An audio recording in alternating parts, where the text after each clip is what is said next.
Hi hello എല്ലാവർക്കും നമസ്കാരം. എയ്സിൻ്റെ പുതിയൊരു യൂട്യൂബ് വീഡിയോയിലേക്ക് എല്ലാവർക്കും സ്വാഗതം. ഇന്ന് നമ്മൾ ഡിസ്കസ് ചെയ്യാൻ പോകുന്നത് ഇമ്മ്യൂണോഗ്ലോബുലിനുകളെ കുറിച്ചിട്ടാണ്. കഴിഞ്ഞ സിവിൽ എക്സൈസ് ഓഫീസറിൻ്റെ ക്വസ്റ്റ്യൻ പേപ്പറിൽ ഇതിൽ നിന്നും ഒരു ക്വസ്റ്റ്യൻ ഉണ്ടായിരുന്നു. നമുക്ക് പഠിക്കാം. ഓക്കെ, എന്താണ് ഇമ്മ്യൂണോഗ്ലോബുലിനുകൾ എന്ന് നമുക്ക് നോക്കാം.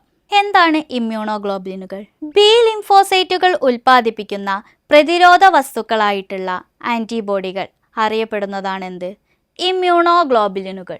ഓക്കെ, അപ്പോൾ ആരാണ് ഉൽപ്പാദിപ്പിക്കുന്നത് എന്ന ചോദ്യം വന്നാൽ എന്തെഴുതിക്കോണം? ബി ലിംഫോസൈറ്റുകളാണ്. എങ്ങനെയാണ്?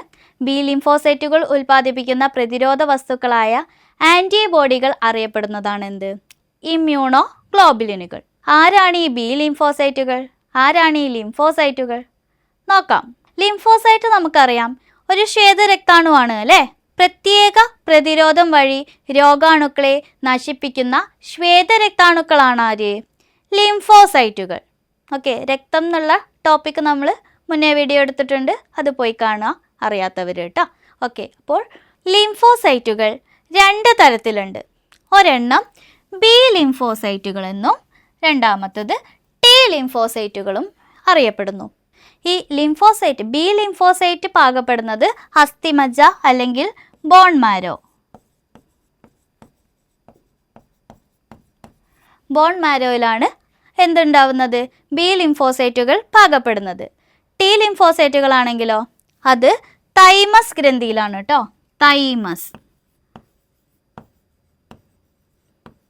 തൈമസ് ഗ്രന്ഥിയിലാണ് ടി ലിംഫോസൈറ്റുകൾ പാകപ്പെടുന്നത്. ഇപ്പോൾ ലിംഫോസൈറ്റുകൾ രണ്ടെണ്ണം ഉണ്ട്, ബി ലിംഫോസൈറ്റുകളും ടി ലിംഫോസൈറ്റുകളും. പ്രധാനപ്പെട്ടതാണ് ഇവ എവിടെയാണ് പാകപ്പെടുന്നത്? ഒന്ന് അസ്ഥിമജ്ജയിലും രണ്ട് എവിടെയാണ്? തൈമസ് ഗ്ലാൻഡിലാണെന്ന് മനസ്സിലാക്കുക. ചിലപ്പോൾ സ്റ്റേറ്റ്മെൻറ്റിൽ വരാട്ടോ. അടുത്തത് ബി ലിംഫോസൈറ്റിൻ്റെ ധർമ്മങ്ങൾ എന്തൊക്കെയാണ് നമുക്കൊന്ന് നോക്കാം. എന്തൊക്കെയാണ്? ബാക്ടീരിയയുടെ കോശസ്തരത്തെ ശിഥിലീകരിച്ച് അവയെ നശിപ്പിക്കുന്നു. ഇപ്പോൾ ബി ലിംഫോസൈറ്റിൻ്റെ ഒരു ഫംഗ്ഷനാണ് ബാക്ടീരിയയുടെ കോശസ്തരത്തെ ശിഥിലീകരിച്ച് അവയെ നശിപ്പിക്കുക എന്നുള്ളത്. അതുപോലെ ആൻറ്റിജനുകളുടെ വിഷാംശത്തെ നിർവീര്യമാക്കുക. എന്താണ്? ആൻറ്റിജനുകളുടെ വിഷാംശത്തെ നിർവീര്യമാക്കുക.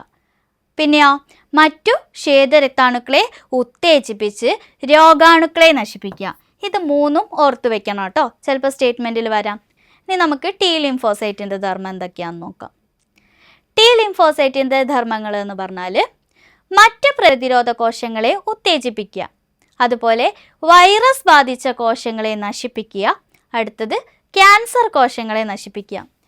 ഈ ഒരു കാര്യം PSC ചോദിച്ചിട്ടുണ്ട് സ്റ്റേറ്റ്മെൻറ്റിൽ. ഈ രണ്ടും കൂട്ടിക്കലർത്തിയിട്ടാണ് ടി ലിംഫോസൈറ്റിൻ്റെ ധർമ്മങ്ങളിൽ പെടുന്നതേത് പെടാത്തതേത് അങ്ങനെ എന്തോന്നായിരുന്നു ക്വസ്റ്റ്യൻ. എനിക്ക് ഏതിലാണ് വന്നതെന്ന് ഓർമ്മയില്ല, പക്ഷെ ചോദിച്ചിട്ടുണ്ട്. ഓക്കെ, അപ്പോൾ മറ്റ് പ്രതിരോധ കോശങ്ങളെ ഉത്തേജിപ്പിക്കുക എന്നുള്ളതും വൈറസ് ബാധിച്ച കോശങ്ങളെ നശിപ്പിക്കുക എന്നുള്ളതും ക്യാൻസർ കോശങ്ങളെ നശിപ്പിക്കുക എന്നുള്ളതും എന്തിൻ്റെ ധർമ്മമാണ്? ടി ലിംഫോസൈറ്റിൻ്റെ ധർമ്മമാണ്. ഈ രണ്ടും ഓർത്ത് വയ്ക്കുക. അപ്പം നമ്മൾ ബി ലിംഫോസൈറ്റിൽ നിന്നാണ് ഇത്രയും കാര്യങ്ങൾ നോക്കിയിട്ടുള്ളത് അല്ലേ? ഓക്കെ, ബി ലിംഫോസൈറ്റിൽ നിന്നാണ് എന്തുണ്ടാവുന്നത്? ഇമ്മ്യൂണോഗ്ലോബുലിനുകൾ ഉണ്ടാവുന്നത് എന്ന് നമ്മൾ പറഞ്ഞു അല്ലേ? അപ്പം ഇമ്മ്യൂണോഗ്ലോബുലിനുകൾ എന്താണെന്നാണ് നമുക്ക് നോക്കാനുള്ളത്. അടുത്തത് Y ആകൃതിയിലുള്ള പ്രോട്ടീനുകളാണെന്ത്? ഇമ്മ്യൂണോഗ്ലോബുലിനുകൾ. അത് 5 തരത്തിലാണ്. 1 IgA, 2 IgD, 3 IgE, 4 IgG, 5 IgM. അപ്പോൾ 5 തരം ഇമ്മ്യൂണോഗ്ലോബുലിനുകൾ വളരെ ഇമ്പോർട്ടൻ്റ് ആണ്. ഡിഗ്രി ലെവലിൽ മിക്ക ക്വസ്റ്റ്യനിലും ഈ ഒരു ഭാഗത്തുനിന്ന് ക്വസ്റ്റ്യൻ കണ്ടിട്ടുണ്ട്. ഇപ്പോൾ +2 ലെവലിലുള്ള ക്വസ്റ്റ്യൻ പേപ്പറിലും ഈ ഭാഗത്തുനിന്ന് ക്വസ്റ്റ്യൻ ചോദിച്ചിട്ടുണ്ട്. ഈ കഴിഞ്ഞ ആഴ്ച നടന്നിട്ടുള്ള സിവിൽ എക്സൈസ് ഓഫീസറുടെ ക്വസ്റ്റ്യൻ പേപ്പറിൽ ഉണ്ടായിരുന്നതാണ്. അപ്പോൾ നിർബന്ധമായിട്ടും പഠിക്കുക ഈ ഒരു കാര്യം. അപ്പോൾ 5 തരം ഇമ്മ്യൂണോഗ്ലോബുലിനുകളാണുള്ളത്. ഒരെണ്ണം IgA, രണ്ടാമത്തത് IgD, 3 IgE, 4 IgG, 5 IgM. ഇനി നമുക്ക് ഈ ഇമ്മ്യൂണോഗ്ലോബുലിനുകളുടെ ധർമ്മം എന്താണെന്ന് ചോദിക്കാം. ധർമ്മമായിരുന്നു PSC ചോദിച്ചത് കേട്ടോ. ഓക്കെ, IgAയുടെ ധർമ്മം എന്താണ്? രോഗപ്രതിരോധം സാധ്യമാക്കുന്ന ഈ ആൻറ്റിബോഡികൾ കൊളസ്ട്രത്തിൽ അടങ്ങിയിരിക്കുന്നു എന്നാണ് പറഞ്ഞത്. ഇതാണ് ചോദിച്ചത് കേട്ടോ. ഈ ഒരു ക്വസ്റ്റ്യനാണ് കഴിഞ്ഞ പ്രാവശ്യം പ്രീവിയസ് ആയിട്ട് ചോദിച്ചത്. IgAയുടെ ധർമ്മം രോഗപ്രതിരോധം സാധ്യമാക്കുന്ന ഈ ആൻറ്റിബോഡികൾ എവിടെയാണ് കാണപ്പെടുന്നത്? കൊളസ്ട്രത്തിൽ അടങ്ങിയിരിക്കുന്നു എന്നാണ് പറഞ്ഞത്. ഓർത്തു വെക്കുക കേട്ടോ. അടുത്തത് IgD ആണ്. എന്താണ് IgDയുടെ ധർമ്മം? എന്താണ്? അലർജിക്കും വിഷവസ്തുക്കൾക്കും എതിരായി പ്രവർത്തിക്കുന്ന ഈ ആൻറ്റിബോഡികൾ ബി ലിംഫോസൈറ്റിൽ കാണപ്പെടുന്നു. എവിടെയാണ് കാണപ്പെടുന്നത്? ബി ലിംഫോസൈറ്റിൽ കാണപ്പെടുന്നു എന്നുള്ളതാണ് കേട്ടോ. ഓക്കെ, അടുത്തത് IgE ആണ്. എന്താണ് നമുക്കതിൻ്റെ ധർമ്മം എന്ന് നോക്കാം. എന്താണ്?